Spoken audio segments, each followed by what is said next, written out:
Well, guys, welcome back to Trekyards. He is Commander Cockings. He's Captain Foley. And we're here with the season finale of Season 3 of Lower Decks, The Stars at Night.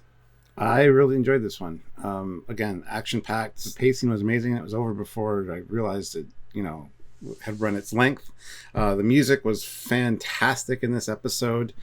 We got the whole culmination of Buen Amigo and the Texas class and a whole bunch of Cerritos. It actually kind of felt like a series finale as opposed to just a season finale, because it kind of tied in elements from other seasons as well. They brought people back. We got T'Lyn on board finally. Yes. Yeah. And the whole Rutherford thing kind of all wrapped up into this little bow now, which was, I don't know if I'd call it, it was kind of a little bit anticlimactic for me, but it just feels like everything's finished and they almost don't need another season, and I don't like that. But it is what it is. But overall, I really enjoyed the episode. Lots of ships, lots of combat, and we got to see a Sovereign again, the Van Sitters. Lots of cool stuff. Starbase got messed up too. So our first Starbase, one of the few reuses of an earlier season of that, and you can tell that the render quality suddenly dropped for that one season one shot. It's like, it's fine. It's where we started. It's fine. Yeah. No, it was fun. I really liked it. How about you? I liked it, but I think it was a bit predictable.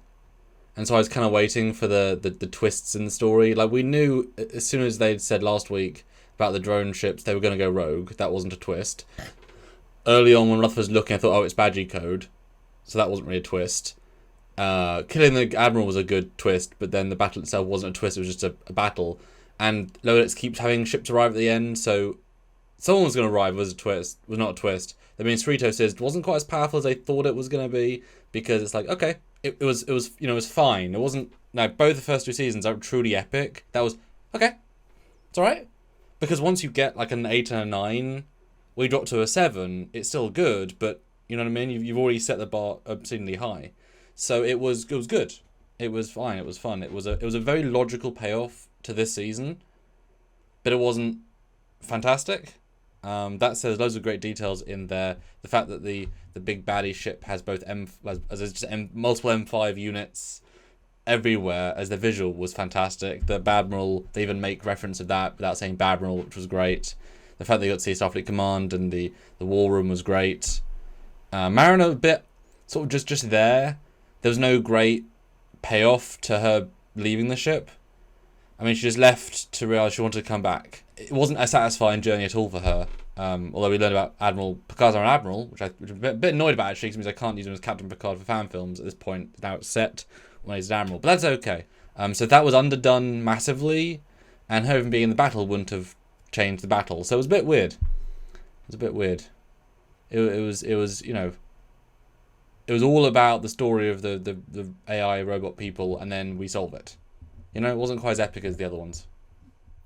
Yeah, I can see why you'd say a lot of that stuff. I kind of agree it was very predictable, but in a kind of satisfying way almost. It's like, let's get this wrapped up and done and not drag it out. But it just feels like it's a culmination of all 3 seasons, because they're pulling in like Captain Ramses and all this stuff as well. But they were just, the definition of a cameo.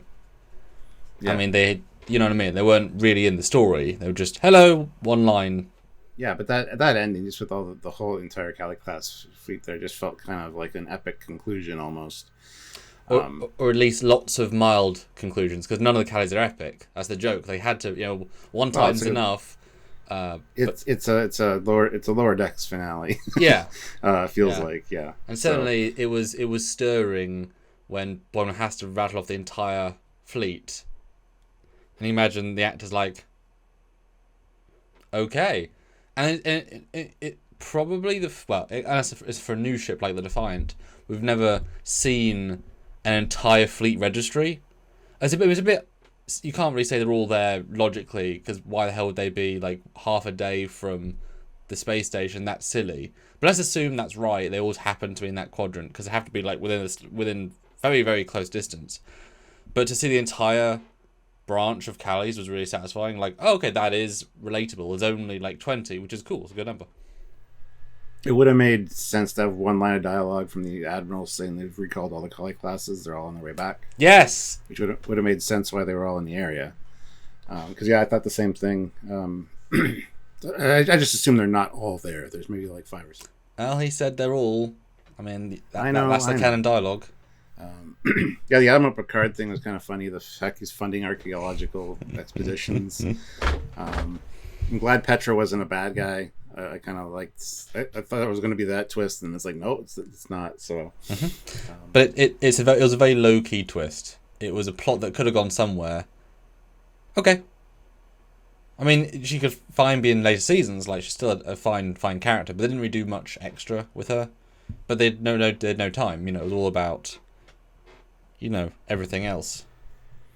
And Shaxx finally got his wish to eject the warp core, and that was such a great tactic in that situation. I love that the Alitos survived that. Out of the 3 I'm not ships, sure how, but yeah. Well, yeah, it was in the lead, so it just got the end of the explosion, maybe. I don't know. I mean, certainly they do try and do a new big bold thing each season. Certainly, seeing a warp core ejection from the Cali is a nice. That was good. We saw it already with the model, but to see it properly was fun. And we had joked about how all the other big connectors, well, they can't eject, but no, it is just a central core with shit attached. So I thought that was nice to see. Like, oh, okay, it is a logical normal warp core. And the whole, I can give it more power, but I'm not sure if the struts can take it. Love that. Loved it dropping out of warp. I feel bad for the Cerritos, though, because last week it got messed up by the Breen. It's always getting messed up by somebody. Messed up by the Breen this week. You see it getting a new warp core put in. And the repairs at the station were cool. You see all the little work bees flying around. That was nice. That was very nice. So, yeah. Yeah, this thing is they just want to glutton for punishment, the Cerritos. Yeah, I mean, it's been beaten up. It's the red shirt of the fleet. Yeah, I mean, I think they're going for a record. It feels like most times in dry dock on screen. Yeah, I mean, this thing's getting trashed. I'm going to change that. Sorry, the Mirandas are the red shirts of the fleet. This is like, the officers that they get injured, but they survive. It's the Stevens who keeps touching the warp core and keeps having to go to sick bay. There you go. No, that was certainly satisfying. The warp core ejection, the destruction bit, the dropping of warp looked beautiful. That was fantastic. I'm mildly annoyed the phasers at warp, but then these are also the most advanced weapon ships, and we know the Prometheus can and the Nebula can that one time, and so you guess you could argue both have the most advanced phasers, and would have most advanced phasers, you'd think. But it would have been nice if they just fired torpedoes to keep it consistent. But it's harder to avoid torpedoes, I suppose. Speaking of, we will do an episode on the Texas class, again, a follow-up one. But they do have not photon torpedoes. They have purple torpedoes, which are probably neither photon nor quantum because they split and they cause quite a bit of damage.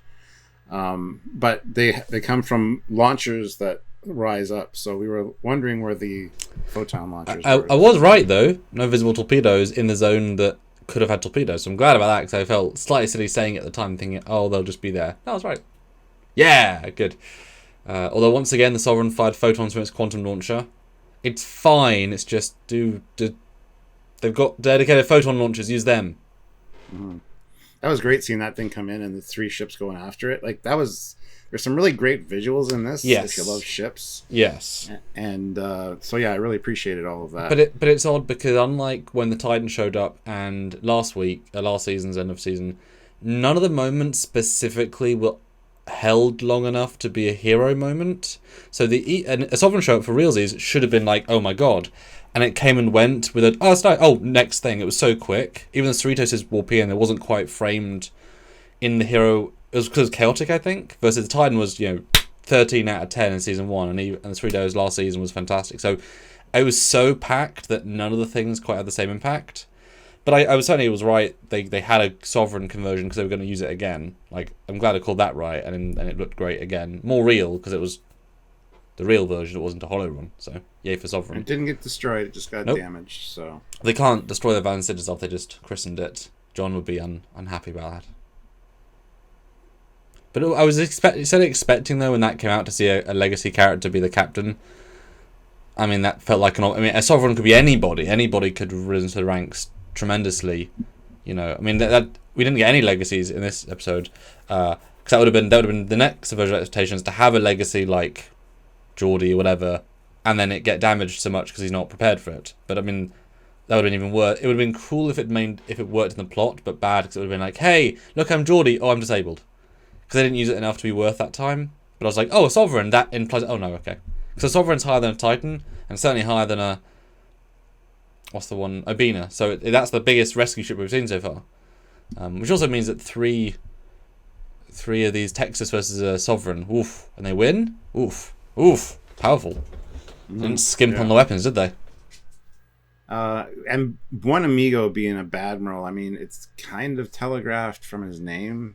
Good friend. It's just a little bit too on the nose. And I didn't want him to be a bad guy. I really didn't. I kind of like the guy. But typical Star Trek trope, right? And I like how Carol's like, you're better than that. No, I'm really not. So... I love how he explains too that once you become an admiral, you kind of hit a brick wall, and he just wants to do something that's important. So they've got to have rationale. Yeah. That's such a tricky one because we both are the intended audience and also not, because we'll guess stuff which will take away the impact, but also we understand the trope, so we appreciate it more. So that was obvious from last episode. I mean, there wasn't any real, it was 90% chance just by the framing, because you don't include the guy from episode 1 throughout the season. He was all throughout the season, which tells you he's a good guy. He's a bad. That's how you play that. So functionally, that made sense. At least it was pretty much for the greater good, as in he was doing it in a non-negative way. It was just these ships will do good things. I mean, there was no negative outcome intended. Well, at least for that part of the plan.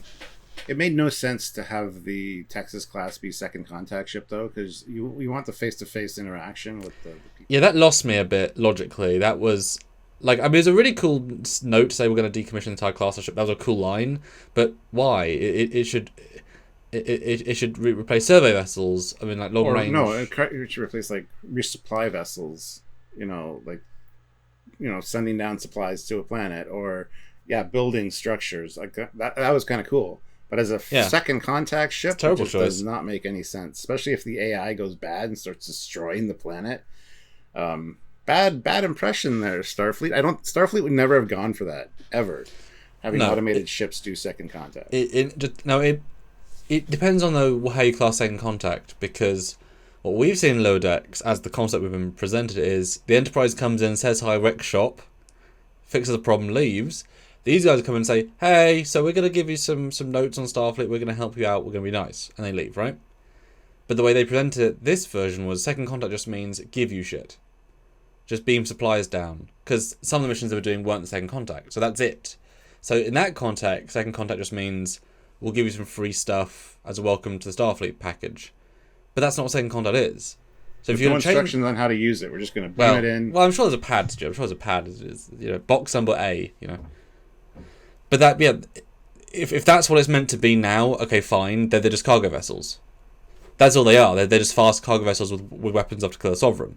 But entirely nonsensical plot there. And there's certainly moments of the plot I'm like, well, that doesn't quite fit. Is there a twist later? Oh, okay, no, there's not. So a few of those, I'm sure I'll enjoy it second time around. No, there's no twist, because it's not a twist. It's a baddie. There is no twist in this episode at all. Like the Mariner brings a flea is also not a twist. It's a very, very predictable episode. But still, the multi-warp race was great. I loved where they stop and do the bio thing. That was fun. I would have loved it to be a real life form and have to do a mega first contact in 12 seconds. That's something really kind of would have been kind of cool, but that's fine. And then I've used Outer Phase Planet, as has Nick Cook. So it's really fun to see another Outer Phase Planet. It's like, yay, I can relate to this. I've done these before. And that was fun. Random, but fun. And T'Lyn finally coming on board. That should have been earlier in the season, according to a lot of other people and himself. But hey, at least she's there for next season, and that'll be awesome. Well, it feels like Season 3 is a setup for Season 4. I'm not going to remember Season 3 as itself so much as parts of Season 2 payoff and parts of Season 4 setup. No offense to the season, but it hasn't had a cohesive, big, bold feel. But T'Lyn feels like, okay, now we're doing real plot for Season 4. We've moved our pieces into position. Mariner's now fully Starfleet. Boimler's now strong. Boimler, Rutherford's now happier. Tendy's now skipping, ensigning, and basically going to command. Like, everyone's been moved into a new place. So season 4 can happen where stuff's really going to happen, which I'm fine with. Everyone needs a set-up season. But this definitely felt like a set-up closing.